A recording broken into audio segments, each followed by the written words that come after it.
Hello everybody, welcome to the show. I'm Frankie. And I'm Mark. Okay, we want to show you something real quick. Again, the blog, because I moved some things around. And if you look at the blog, right on top of the blog, on the right hand corner, we can get to the blog there. Okay. Oh, SoundCloud. That's my SoundCloud page. Okay, let's scroll right to the top there. As you know, it used to be daily, but now I usually post Tuesday right after the box office numbers come out on Monday, but sometimes they revive them, so I put the blog up on Tuesday and on Thursday. On the right hand side, you have Videoland Express. That's a logo. We have the website, the actual link for the website. Then we have Videoland Express on YouTube. We record these shows live on Saturday night, and I do some editing on Sunday if it's necessary, and post them by Monday. And that's the official Videoland Express on YouTube, direct link. And the one underneath that is Godzilla Community. I did have a problem with that link, but you can actually cut and paste onto your browser, and it would take you directly to the community. The only reason people went to the website, but they couldn't locate the link. So just cut and paste that. I'm trying to fix the actual link itself, but you can paste that in your browser, and boom, it takes you directly to the Godzilla Community. The only thing is that when you try to do that, if you're not signed up to Google Plus says you must have an account. You must sign in. That is a Google thing. That is not my fault. Okay. So you sign up for Google Plus, and boom, that's the direct link. And underneath is my Blog Talk Radio widget there. I didn't do anything this past week. I'm going to do the best of November going into December this coming week. And of course, below that is SoundCloud. And I'm a little behind in the music, but that's going to, I got a brand new song for you guys that's going to premiere before the next show, which is going to be Star Wars. Let's get into the show. We got a lot to talk about. Okay. Real quick, I want to just give a shout out to some friends of mine. December 7th, Pearl Harbor, because we all know about World War II. George Lucas kind of took a lot of stories from World War II and put it into the film, especially the German part. We saw Force Awakens, the big Hitler salute there. But anyway, Pearl Harbor, this is the movie to see. Okay, a little bit of history. People said, oh, you only do animation and sci-fi, superheroes. So, right on top is Tora Tora Tora, Japanese for Tiger Tiger Tiger, which was a code for Attack on December 7th, Pearl Harbor. Okay, and the reason I'm saying this because it has a commentary by Richard Fleischer, who's the director of the movie, and Stuart Galbraith IV, who he's the one who does the commentaries for the original Godzilla movies. You Godzilla fans should know that.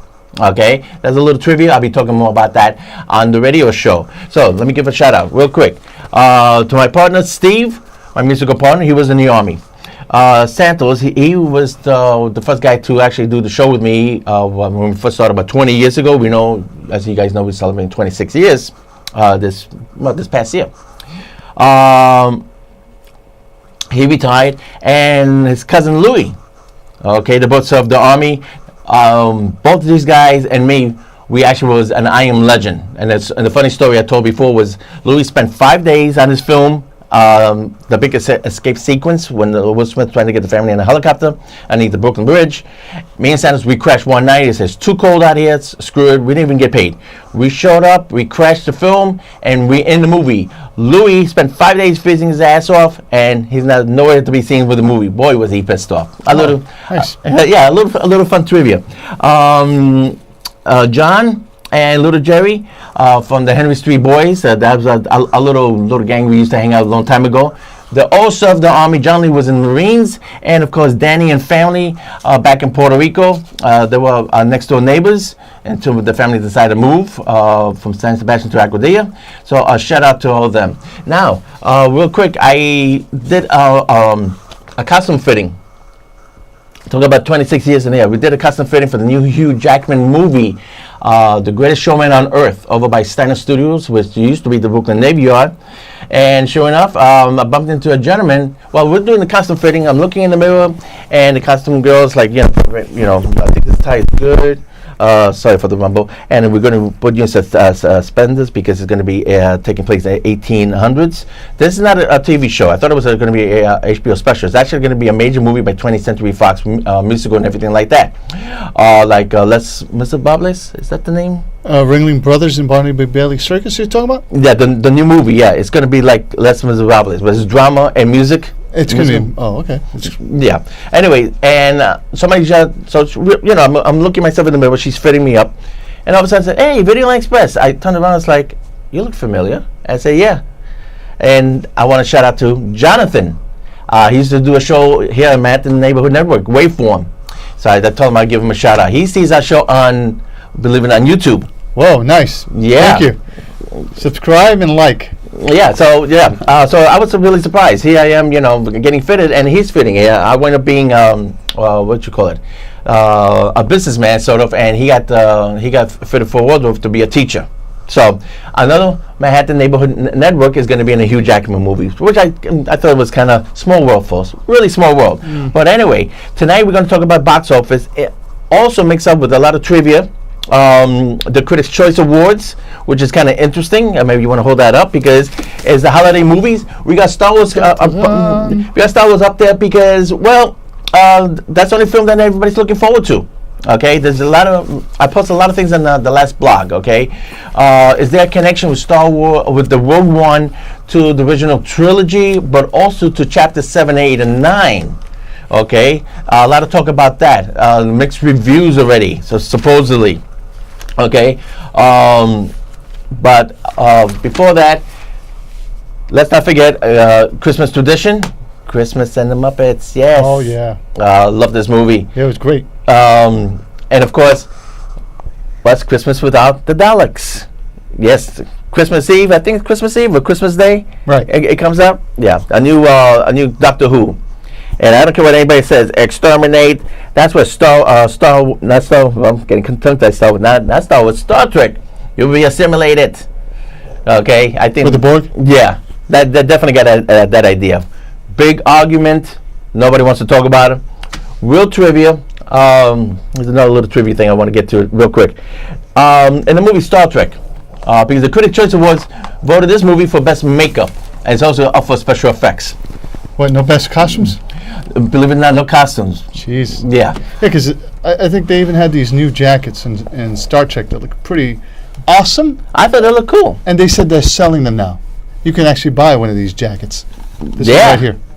I think that's metal. great. Yeah, they're metal. They have metal. They're leather. Mm-hmm. I mean, that might be like $500 and up. I saw one of these in New York City Comic Con. Wow. Fantastic. Blue also. Beautiful. Yeah. They look great. Now, a little movie here, a little trivia on the movie. I didn't get the Blu-ray because I had no commentary. Justin Lin loves to do commentaries. Why there's no commentary on this? Be careful, it might be a double dip. But there's supposed to be, it did get for makeup because there was over 50 aliens. Little trivia.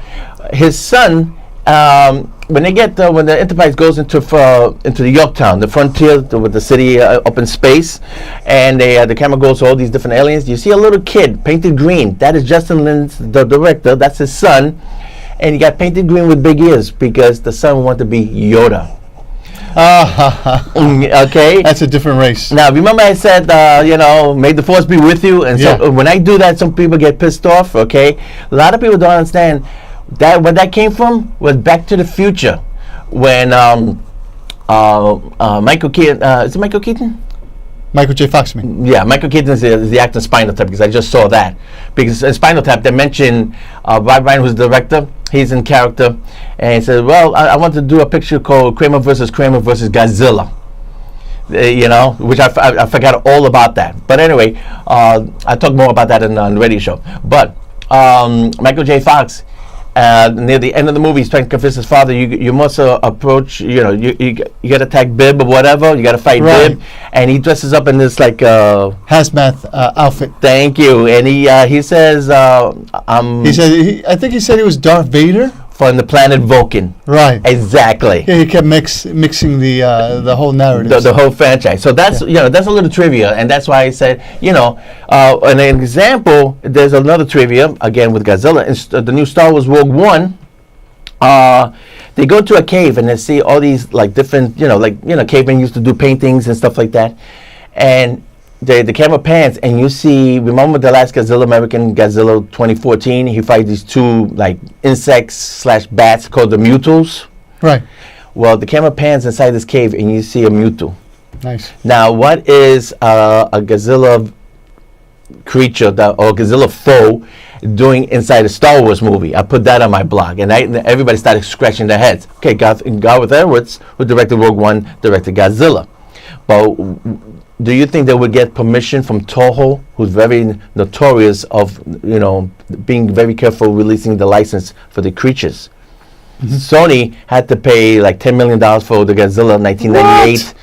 And they wanted another $10 million for Mothra, Rodan, and King Ghidorah. $10 million. That's each character. Absurd. Yeah, absurd. And that's why we never got any more franchises out of that. That is sick. Yeah. So Toho is very strict in that. But that's another little trivia I wanted to tell you guys. But anyway, going back to the whole thing about Star Trek and Star Wars. Right. There's so much where the sci-fi are both like intertwined, and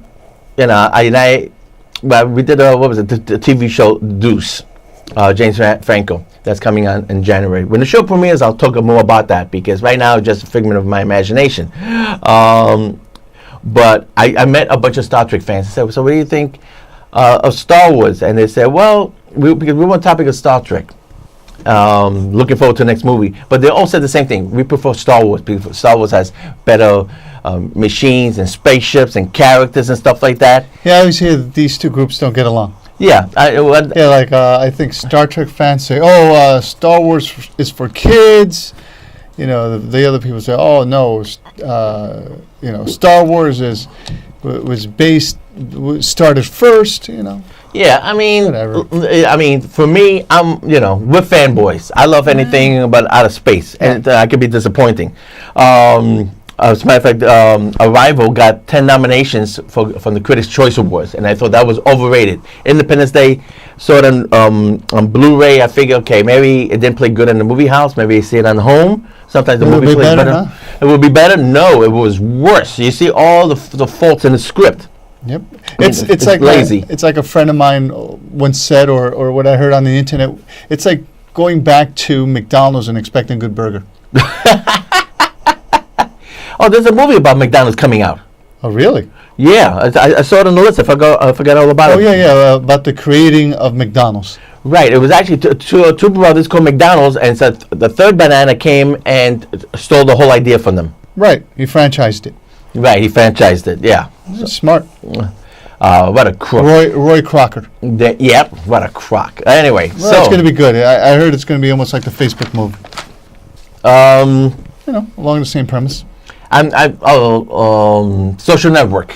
Right. That movie. Yes. I always thought that was overrated.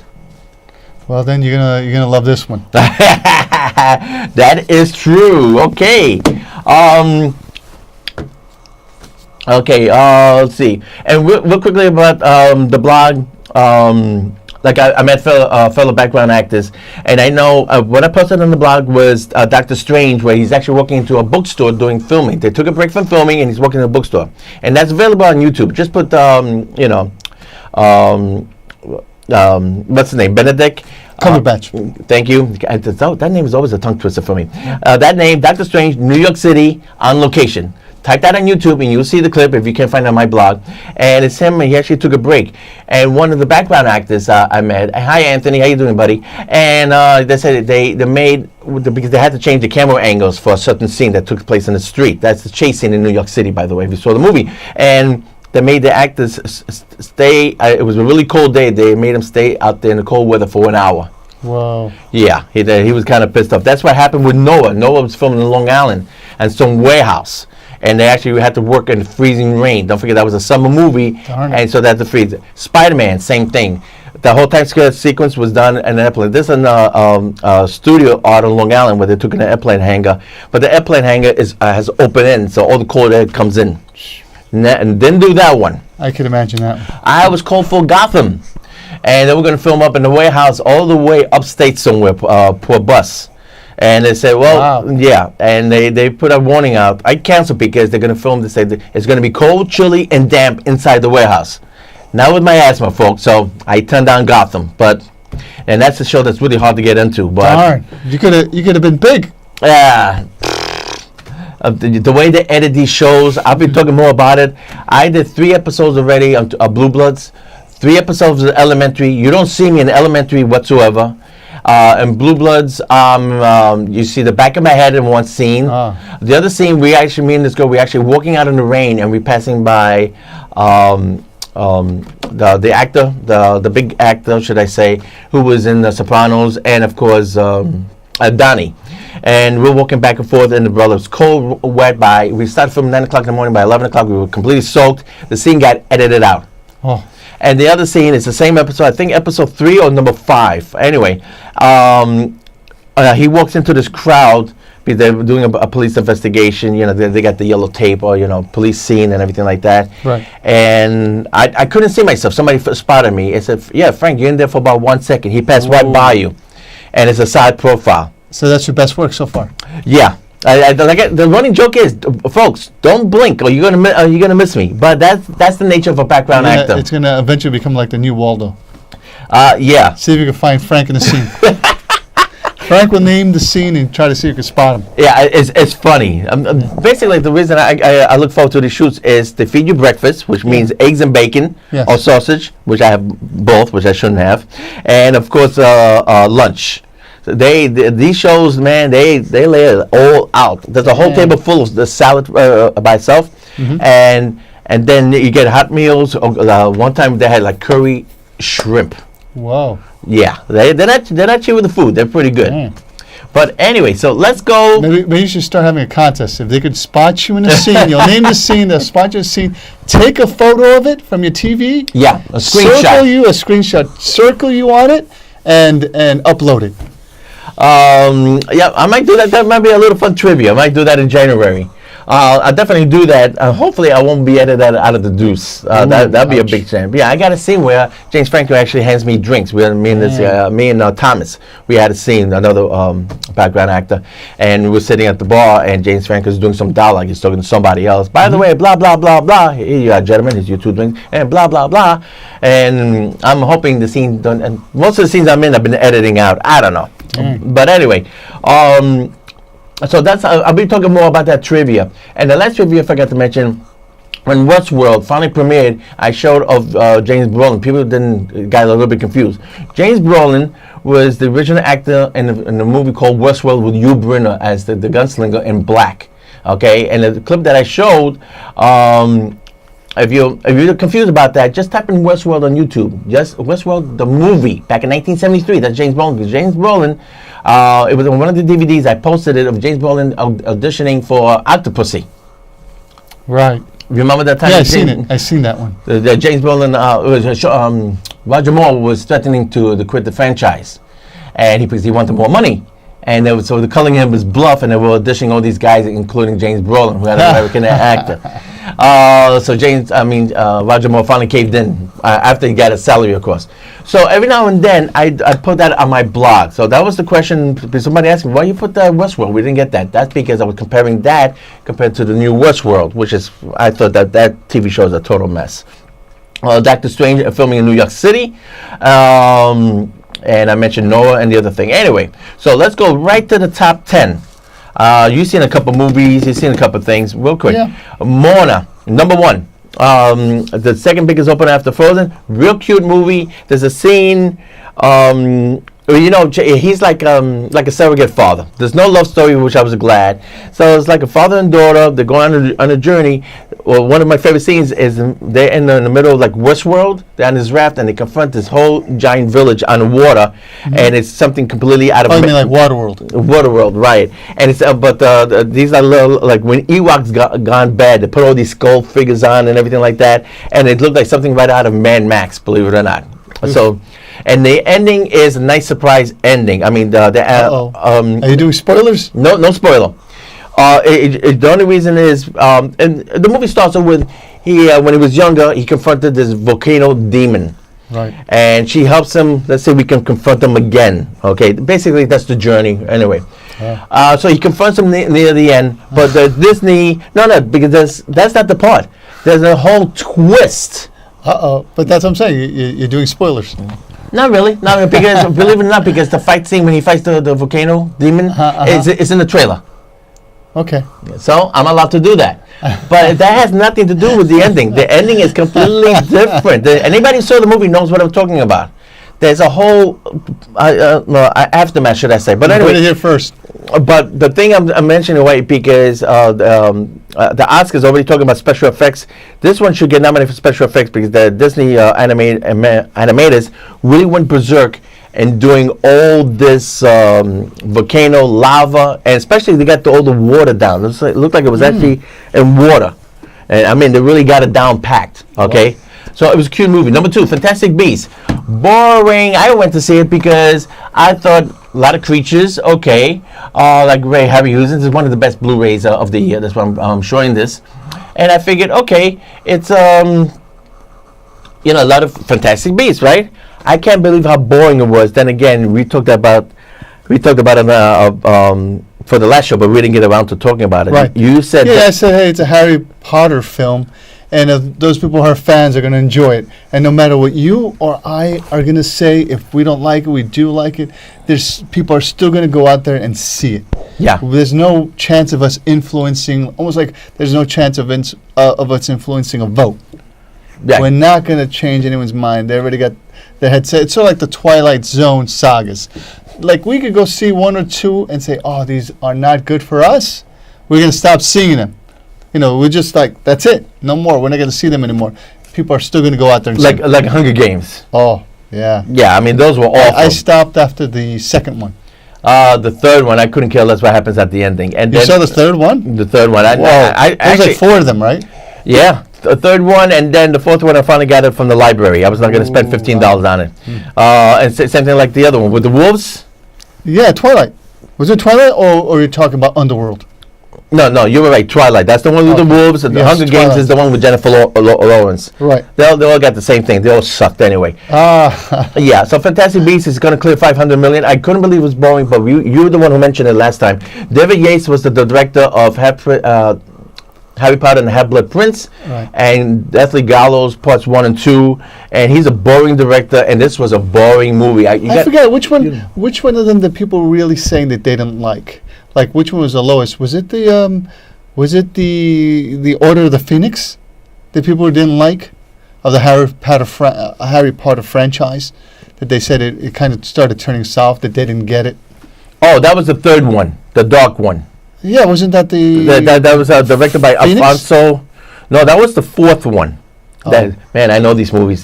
Damn, that's sad. Sad. I know, freaking sad. I sort of gave up after the second or third one, and I'm like, why am I still seeing this stuff? Okay, Chris Columbus directed the first 2. The third one was by Alfonso Cuarón. That's the dark one with the dark images, the dark ghosts. Mm-hmm. Okay, and they didn't like that because it was too dark. I liked it. The fourth one, they tried to be more lively. That's the one with the dragons, Order of the Phoenix. Oh, okay. And then the Half Prince, I just lost attention to it. I didn't get it. And then Deathly Gallows was so boring. Here's Harry Potter, crying, whining. Oh, shut up, bitch. Oh, you're gonna get so much hate. That's fine with me. So, Fantastic Beasts, a real disappointment. Okay, and if you take it as a whole, where would that end up? Fantastic Beasts. Fantastic Beasts. The last half of the franchise. Half-Blood Prince, Deathly Gallows 1 and 2, which I hated all 3. So that's right in there, folks. So, nice. Eh? Yeah, I was watching some of it. I couldn't, watch the rest of it. I mean, it was just I'm sorry, I lost what the heck they were talking about. You know, it's sort of like they talked about the book. It has so many beasts. It's so entwined that I lost focus. You might as well be talking to me about tools and hammers and a bunch of other stuff that alchemy that I probably wouldn't continue to listen to you. Yeah, exactly. I mean, it just lost me. But I don't know. But again. Hey man, there are people out there that love it. Well, more power to them. Yeah. All right. I'm surprised it's still in the top 5. Of course, Robert Zemeckis, the Brad Pitt World War II movie. Okay, I don't know why. Arrival, that got 10 nominations by the Critics' Choice Awards. I have no idea why. It couldn't be any of this, could it? Maybe. Cha-ching. Catching. Doctor Strange is passing the 600 million mark worldwide. Trolls made over 150 million. And people say, why you... I got dragged to see Trolls, but mainly because I want to see because I work with Justin Timberlake and Coney Allen for the Woody Allen project this past year. So I'm kind of a fan. I love when he goes on Saturday Night Live. He's hysterical. So, and the scene was about it's the opening monologue. Hi, I'm a lifeguard, but I'm also a poet, and that's how the movie opens. So we were there for that scene. Hacksaw Ridge. When the movie comes out, I'll talk more about it. Hacksaw Ridge, 60 million, but it's still in the top 10. So somebody's seeing this movie. Bad Santa already is at number 8. They were hoping this film would stick around for Christmas, and it's not gonna make it. Same thing like Almost Christmas. When they release a Christmas movie around November, Thanksgiving, the studio's expected the last 4 or 5 weeks. Yes, and it usually does. Yeah, these two tanked. Bad Santa tanked. So I don't know. But real quickly, Critics' Choice Awards. They talk about the nominations. Rogue One got nominated for special effects. Okay. Yeah. But so did everybody else. Here's a funny thing. Let's switch topic real quick. People say, well, how about Best Pictures? Well, this Oscar is going to be the lowest rating ever. Okay, every year I talk about Oscars. This year we're gonna skip it. Okay. Well, so every year it gets worse. It gets worse. Here we go. And these are 3 pictures that everybody's talking about. La La Land. Ben Affleck did a movie about Superman who killed himself. The name was his name was George Reeves. No, George Reeves. George Reeves. Sorry. George Reeves. A TV show back in the 50s. Yes, Superman. And it was called Hollywood Land. Right. And Ben Affleck did that movie where he played George Reeves, the actor. Yeah, it's pretty good, I heard. It was an excellent movie, and like a lot of people don't know what's Hollywood Land was the actual name.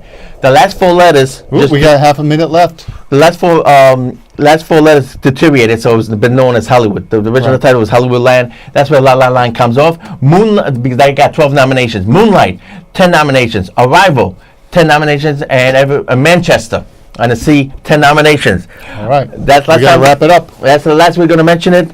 Now we got some things to talk about. Deadpool got nominated for 4 awards. We're going to talk about Invasion. That's going to be exclusive for YouTube. Thanks everybody for tuning in. This is going to be Adios. It's going to be on YouTube. Well, what we do is no, this is YouTube. This part. There's a YouTube section. We just lost our live audience. Yeah. Now for our YouTube fans. The YouTube fans, so subscribe. If you subscribe, you subscribe to see this. Okay. And then you'll be alerted. You can subscribe and post alerts so that every time it comes on, as soon as it comes on, boom, you know it. And then you could watch it. You could press the like button. Leave an imaginary comment and watch it.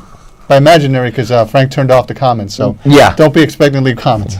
Yeah, keep it to yourself. Yeah, too many wisecracks. I got no time to delete all that stuff. But anyway, so let's pick it up from there. Deadpool. Okay, best actor in an action movie, best actor in a comedy. Go figure. Who could it be? Ryan Reynolds. No. Mm-hmm. How'd that happen? Okay, and then best action movie and best comedy. Deadpool. Wow. So how's that a movie gets nominated for action and comedy? I've never heard of that. No, I've never heard of a popular movie actually being nominated. Yeah. Last time I heard a popular movie actually being nominated was either around Star Wars and Raiders of the Lost Ark. Yeah, yeah. And it's funny because this is a Critics' Choice Award. They're not even supposed to like any of this stuff. Yes, yes. They would think this is beneath them. Yeah, Best Comedy also got nominated. Central Intelligence, Hell Caesar. Go figure that category. Best Actress in an Action Movie. Ryan Reynolds? You Girls. No, that's Best Actor. Best Actress, Gal Gadot for Batman vs. Superman. Ooh, Wonder Woman. And Margot Robbie for the Suicide Squad. Amazing. And Scarlett Johansson for Captain America. Scarlett Johansson for Captain America? Which one? She played the Black Widow. I know who she played, but I'm just saying which Captain America. You mean Civil War? Civil War. The last one, yeah. She got nominated. What did she do there? I don't understand. Yeah, I don't get it. And Tilda Swinton for Doctor Strange. For shaving a bald head, I guess. Okay, well, you know. She'll probably win because she's English. Now, let me ask you, okay, so it was kind of interesting about the comic book movies getting nominated. They usually don't. Best Action Movie, Captain America, Deadpool, Doctor Strange, Hacksaw Ridge, and Jason Bourne. Why that got nominated is beyond me. Maybe they were able to give them good DVD copies and probably send them some nice Rolexes. But it's funny you should mention that because I forgot to mention Hugh Jackman on Instagram. Mm-hmm. He posted, for your consideration, Deadpool, Ryan Reynolds, and Best Comedy and Best Action, Deadpool and stuff. And then Hugh Jackman posted, okay, I'll nominate you, okay, I'll vote for you. Stop sending flowers, cupcakes, and poetry. It's embarrassing. So yours truly, Hugh Jackman, telling Ryan Reynolds. So what Ryan Reynolds got to do is, in order for him to clinch the nomination, he should probably do a special film screening with him and Hugh Jackman. That'd be an interesting idea. If he does that, maybe he has a good chance of clearing a couple of these nominations. Yeah, but then again, nobody really takes the Critics' Choice Awards. That's why it's supposed to be. You don't think that they'll think it's up to it leads up to the Oscars? Not the Critics' Choice Awards. Only because a lot of these categories are not even in the Oscars, and they don't. As far as Best Actor, Best Action Movie, Best Actor and a comedy, Best Action Comedy. Golden Globes acknowledge Best Comedy, but not the Oscars. That's why I ended the show with La La Land, Moonlight, and Manchester at the Sea. Those are like the top three that definitely going to get Oscars because they're dark, serious, depressing, moody movies that I'm not going to pay $15 for it. Freak that. No. You got to wait for Netflix. Yeah, exactly. You got to start learning how to pair off. Pair off. If you see something you kind of like, go see it. If you see something you don't kind of like, don't go see it. There you go. You might as well start pairing the stuff that you want to watch. But the reason we mention it because when we don't do the shows and we do for the Oscars, I talk about it. And the last guys, I was really disappointed because, let me see. Oh, okay. Best special visual effects. Mm-hmm. Machina won, but the female robots, which was sucked, and the special effects were not a big deal. It won over Star Wars. Star Wars. Thank you. Force Awakens. Right. This one getting tongue tied. Anyway, and then Sylvester Stallone lost for Creed. They gave it to the guy in Bridge of Spies. His only line was, "Doesn't matter." And he's the one who won. Yeah, that's what he said. Doesn't matter. What makes the difference? Oy vey. That's acting. That's exactly. So he won. Okay, and then Spotlight won for best. To be honest, all the best musical.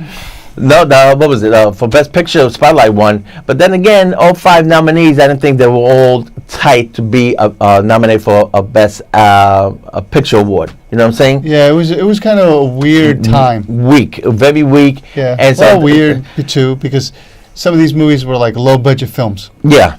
I mean, Birdman won, and that shouldn't have gotten not even nominated. If anybody should have gotten nominated, and one was Michael Keaton. He did an excellent performance. He carried the movie, but no, he didn't win. But the movie wins, and I don't get that. So the past couple of years, Oscars has been really disappointing, and so I figured I'd get that out of the way because next week everybody's going to be seeing Rogue One. Let's finish up with the comic book. Okay. Did we see Invasion? Flash, Supergirl, Arrow, Legends of Tomorrow. I missed it. Oh. So you give us your take. I was hoping you fill that in. Okay, it starts with Supergirl, and then Supergirl leads to Flash. right, and the two guys decided to try to get Supergirl. So Supergirl just wrapped up his story. It was written at the leading in episode. At the end, the last 2 minutes, the guys show up at the end of Supergirl. Supergirl, we need you, and that was a Supergirl episode. It's actually a three show arc, not 4. So minus the 2 minutes of Supergirl really doesn't count. But it picks up in Flash. Then Arrow goes in this whole different timeline. Arrow was really boring. And then Legends of Tomorrow really kicked ass when they got everybody together for all the different franchises go up against the aliens. Now, if you missed it, I'm not gonna do no spoilers. Right. Okay. The 2 best episodes out of the 4 is Flash and Legends of Tomorrow. Flash basically sets up the whole timeline. And what I liked about it was the young kid who does the timeline for the Flash, and he blames the Flash. I say, because of you want to save your mother from dying, you made this alternate timeline, Right. and you screwed up everybody else's timeline. Right. Okay, so he resents him. Well, here's a little bit of spoiler in Legends of Tomorrow, the 4th episode. The young kid, smartass, who's hating Flash all this time, young kid does a big fapu. He does a big screw up, and it said, I just realized I made a big mistake. He kind of alters the timeline within the story. How that happens, you got to watch it. But he does a Flash thing where he changes the timeline. Right. Because he also wanted to, I guess, not to spoil it too much, because he wanted to save a member. That's all I was going to say. It was saving somebody. Yeah, saving Pryor Ryan. Saving Pryor Ryan. He wanted to change. He wanted to do the right thing, and he did the worst thing ever. Yep. And then he says, I'm blaming Flash all this time, and I'm the one who screwed up. Look at that. Yeah. So I kind of like that story arc. Everybody gets the dude with the fire with the gun was, I think, Dominic Purcell. He plays the big rugged. He calls Supergirl Skirt, which was hysterical. Hey, give me a call, Skirt. It's a punchline in the 4th episode of Legends of Tomorrow. The funny thing about Legends of Tomorrow was they only, for this season, they only called for 10 episodes. They knocked off one of the lead characters, and I think that was the premiere episode of season 2, and they cut the budget on big time for Legends of Tomorrow. Yeah. I might get it back. Is it doing well on the ratings? It's not doing good. It's not, and I think, first of all, the show is limited. I can understand why. They pick a very big topic about Legends of Tomorrow. They go through different timelines. They don't really have the budget for it, and so it kind of affects the thing. But then again, Supergirl, they spend $3 million an episode, and it looks like they don't spend any money on their special effects. Right. Some of the special effects are really lame. I mean, the only one that really gets it right, I think, is Flash. And then I was never a big Arrow fan. After the first season, I don't follow Arrow. That's the funny thing. I'm a big Arrow fan, but not a big Flash fan. Oh, really? Okay. You see? Because I kind of like Flash because it seems to be darker. And Flash seems sort of like, oops, I just did this. Excuse me. It's like, you should know better. You're supposed to be smart. Right. Well, the only thing I find annoying, about Flash is they keep screwing with the timelines. Well, that's what Flash does, I guess, in a comic book. Because I guess being a comic book writer, it's a sort of great tool to change it up. To give you an excuse to dump the old material and come up with something new. And it is a sort of good device to just okay, whatever he did up to then, we have new writers now. The old writers who wrote that, they're probably gone. So the new guys, they're not going to understand what the other people did. They want to do something different. Right. So boom, change the timeline. Right. I think it's a brilliant device. Yeah, it's a good device. Handled properly. Sometimes it comes off certain episode of Flash. It's like, we ran out of ideas. Let's use the good old plot device and bail us out. So it becomes gimmicky. Yes. You understand it now. Yeah. That's why they use it. But Flash is still enjoyable. Arrow, I just find it boring. I'm sorry. Who, Arrow? Arrow, you said Arrow. The show, him. I know he's supposed to be a dark, moody guy. I got no time for him. You're supposed to be a superhero. You're there like, ugh. And I hate that bow and arrow. It's something. What's his name? Captain America, Jeremy Renner. He plays. Hawkeye. Hawkeye. Yeah, dude, stay home with the wife and kids, okay? No, because you see, That's one superhero Captain America does not need, or the Marvel Universe. Stay home already. well, it's a good concept because he doesn't have that many superpowers, so they probably don't have to spend too much on creating all the special effects for whenever he pulls out that bow and arrow. This is my assumption of it.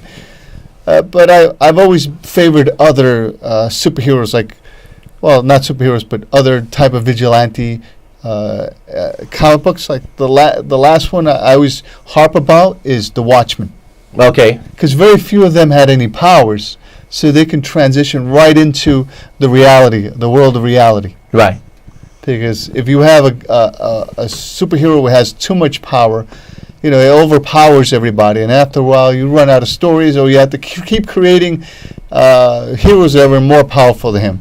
It's funny because that was one of the major plot lines in the whole arc of Flash, Supergirl, Legends of Tomorrow.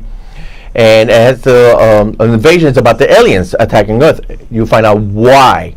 Okay, and it had to do with the whole time travel thing. But the aliens said, we don't trust you because you're mega humans. And I said, but we are superheroes.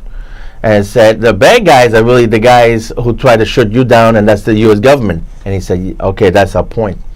What happens if the U.S. government becomes, they're the villains, and they're just human? What happens if they become mega humans, and they get superpowers? You know how friggin' dangerous they'd be? Because they got malicious intent to begin with. You guys mean well, but if your powers get in the hands of these other guys, who are bad guys to begin with, and they become super powerful, and they become even more powerful than you guys, then they're a threat to the universe. So that was mentioned in the timeline. I got to be honest with you. I really enjoyed this whole story arc. There's not much Supergirl, and that was a little bit boring. But the whole concept of it, was, I thought, I enjoyed this better than the first half of Batman vs Superman. I'm going to tell you. Okay, hey, that's your opinion. Yeah, I mean, Lois Lane looking for clues for about a bullet for an hour and a half. I think that was ridiculous. Talk about a plot device, which did not work whatsoever. Okay. I'm surprised she wasn't nominated. We're talking about nomination for Amy Adams. Yeah. She got nominated for Arrival. I'm surprised she get another nomination for Batman vs Superman, since they're handing out nomination for superhero films. Yeah, but then again, that's the Critics' Choice Awards. Okay. Okay. So how much time we have here? Another 5 minutes? I guess depending on how much B-roll we have, or how much roll we have. Yeah.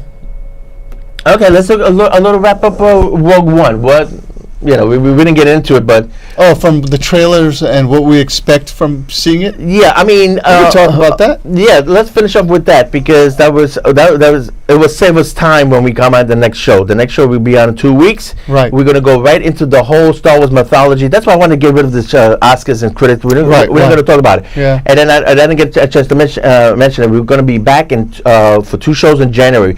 I know I said we're going to be offline and show repeats. I didn't do that for Force Awakens because I already bought the tickets. I was out of town. But this time, since I landed the role, one of the roles of in the Hugh Jackman, I got to be in New York to do the show. I'm doing a couple days, 3 days in the first week of January, and another 3 days to spread them apart. Another 3 days in near the end of January. So we're stuck here. I'm stuck here. Since we're doing that, we're gonna follow what we didn't do for Force Awakens. I left and I did the radio show where I did the review and I did the box office counts. We're gonna do that with Rogue One. We're gonna see the aftermath. Okay, and what's gonna happen with Rogue One, because it's gonna tell Disney. Now we know it's got its fan count. Right. They're gonna go see it. Yeah. Tickets are already on sale, and people are already buying tickets. I mentioned on the blog, one article was it broke all kinds of records. Another article saying if this is, they know it's not going to do that good as The Force Awakens, like #1 picture of all time, U.S. Yeah, that's what happens. Once you take the, what do you call that, the cat out of the bag, you can't put it back in? Yeah. Is that going to affect the rest of the solo movies, like the Han Solo movie?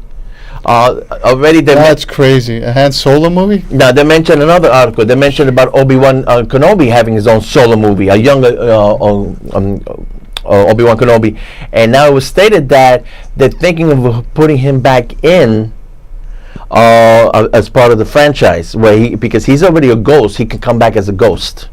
Oh. So they're going to do something with him. Apparently, they don't want to put him as a solo movie. Already, there's an indication that Disney could be afraid of this really tanking. Like, it do good money, right? Do a stupid movie like Phantom Menace, but would there be repeats? If there's no repeats, they got a problem on their hands. Okay, the Blu-ray comes out. The hardcore fans will put it on a collection, but like the Star Wars 3D, only a handful bought it. It didn't do all that good in sales like they thought it was. First of all, most people don't have 3D TVs or machines anymore. Okay? Nope. And then people feel ripped off. They're like, oh, you included deleted scenes. Oh, extra deleted scenes? How come you couldn't put that in the first one? And then the commentary, like what, JJ was busy? And meantime, the commentary was done the first time around when this was released, and they couldn't slap it on. And there's a 10-minute sequence that I put on my blog that I got from a special effects magazine. I forgot the name of it.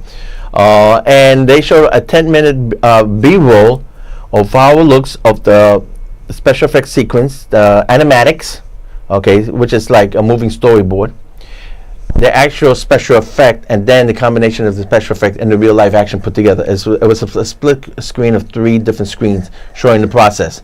That was not on any of the released versions, believe it or not. And a lot of people saw that. Okay, so and Disney kind of like, oh, we expected lots of money on the 3D. No, it didn't work out that way. So now they're going to be looking at Rogue One, and that might be affecting the other solo movies. That the fans would say, enough is enough, because there was a ricochet, a backward ricochet, meaning that everybody went out to Phantom Menace, right? Then the ricochet came back with Attack of the Clones. The numbers were lower, and the third film, the numbers were even lower. That means they lost a good 20 to 30% of the audience by the time the third movie. Well, it's because I don't think, working on a good written script is very hard. And I don't think a lot of these people who make action films work too much on the script. It's sort of like the script becomes secondary to the CGI and the huge animation budget. It's like, oh, what about the script? Like what they said with Iron Man. What about the script? Yeah. Forget it. We'll do that later. Well, the problem was that what we need is explosions. The problem was the first trilogy was bloated. It didn't have to be 3 films. I mean, look at the dialogue Attack of Clones. I love you. No, I love you. No, I love you. No, I love you. No, I love you. No, I love you. Oh yeah. Oh God, who wrote this that's shit? an indication. Oh God, that was horrible. When you get too much of an indicator of a love scene in a movie, you know that they ran out of something. You know that they sort of had to put that in there to drive people who want to see a romantic film. Why? To stretch it. Well, that happened with the Hunger Games. Hunger Games was the last 2 movies was only supposed to be 1. Same thing with Twilight, and same thing with The Hobbit. The Hobbit should have been not even 1 movie. It should have been a 90-minute animated thing. Okay. Actually, was. Yeah, it was right, but it was, and they ruined it. Ralph Bakshi was a great animated. See if you can find it. That was wonderful. But that's all you needed to need. But he never finished it. He only did like the first book, I think, going into the second one, and they never got to Smaug. But this the Peter Jackson one was way too bloated, And then of course the Harry Potter. Some fans gonna get mad, but it's the truth. The last one, the Gallows Part 1 and 2. The Part 1 was just filler. Let's drag it. And then the second one, okay, we're done. Let's get out of here. Let's rush it. We're done. We finished robbing this bank. Let's leave. Yeah, and the twist, that's the twist. And then the both fighting with wands. Okay, pull out the lightsabers. Come on, give us something, And they even took a scene from Return of the Jedi when Luke is confronting Darth Vader, and everybody's on the moon fighting it out. The Ewoks are fighting out the Empire, whatever. Right. And there's a scene where Luke is fighting Darth Vader, and he throws his lightsaber into the catwalk, and the catwalk comes down. Right. That's almost the same exact scene that's in Harry Potter. Wow, nice. Yeah, good ripoff. Brilliant. Brilliant. Yeah. I mean, That's how to write a script. What you do is go to another movie theater, put out your paper and pencil, and just start jotting down whatever you like. Yeah. That's how to make a movie. I'm permanently gonna borrow that idea. Exactly. That's what you do. Okay, so Oh, well.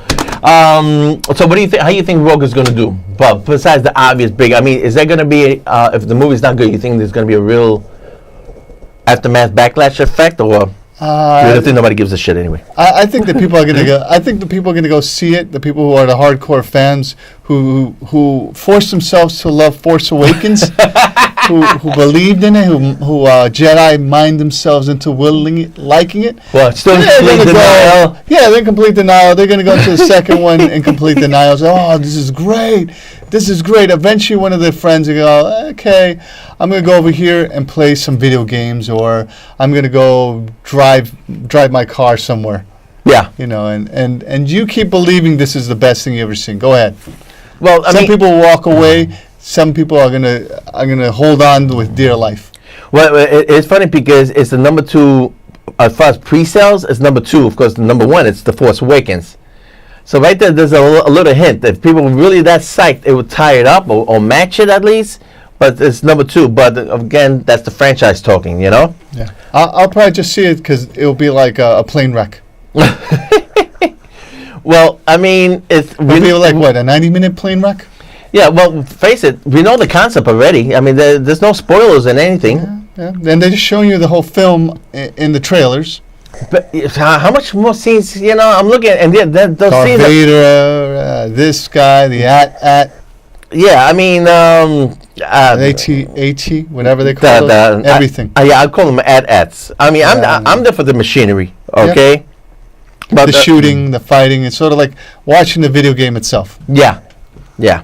I mean, of course, I'm going to be there, but you know, I'm being a little bit negative because that way, if the movie really sucks, I say, well, I wasn't surprised.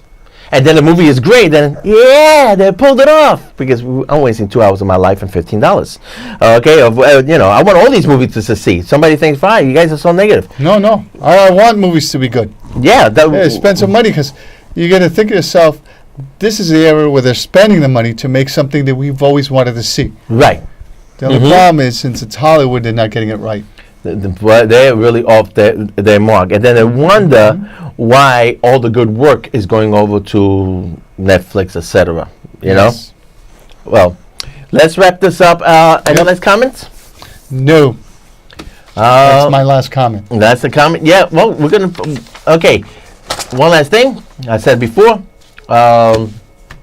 I thought our next show would be It will be last for the season, okay? Mainly because we actually have a third show at the end of December, but it falls on New Year's Eve. Nowhere in hell, okay? So in 2 weeks, next show, last show for the year. Yes. And we're going it's going to be all total Star Wars, and then we'll be back in January for the aftermath of the box office for Star Wars Rogue One. And we have 2 shows on January. We'll be able to see the implosion. And I don't know about February because we haven't got scheduled by M&N so far. So we are waiting for them. Once I get the announcement about that, we might do a special in February and a special in March. If we don't go, then there'll be repeats. And then we're going to start all over for 2017 in April. Now we have to do this in a home studio for YouTube. Yeah. But we'll let you know, guys. Definitely. So in 2 weeks, Star Wars Rogue One. Yes. And we'll see you then. And thanks for watching YouTube. Appreciate it. All right. Now back to our freeze frame. Which we end every episode at.